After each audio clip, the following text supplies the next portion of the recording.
ഹോട്ടലിൽ നിന്നും പണവും മൊബൈലും മോഷ്ടിച്ച കേസിലെ പ്രതികളെ അറസ്റ്റ് ചെയ്തു.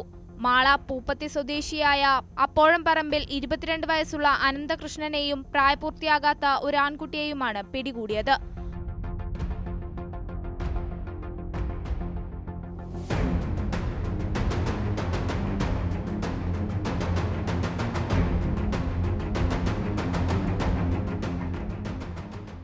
മാള കടവോരം റെസ്റ്റോറന്റിൽ കഴിഞ്ഞ ദിവസം വെളുപ്പിനാണ് മോഷണം നടന്നത്.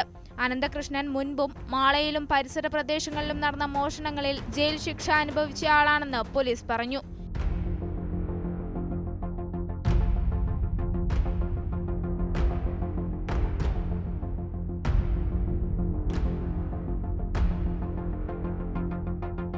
ഹെൽമറ്റ് ധരിച്ചാണ് ഇവർ മോഷ്ടിക്കാനെത്തിയത്.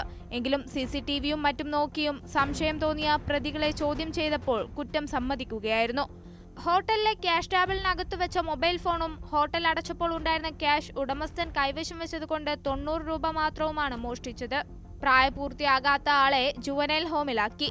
മാള SHO സജിൻ ശശിയുടെ നേതൃത്വത്തിൽ ഡാൻസ് ഓഫ് sub inspector P Jayakrishnan, Mala sub ഇൻസ്പെക്ടർമാരായ Sreeni KK, Sivan KB, ASI Najeeb PB, senior CPOമാരായ സൂരജ് V ദേവ്, CPOമാരായ KJ Shindo, EG Jijin, special branch ഉദ്യോഗസ്ഥൻ വിനു CD എന്നിവരാണ് അന്വേഷണ സംഘത്തിൽ ഉണ്ടായിരുന്നത്.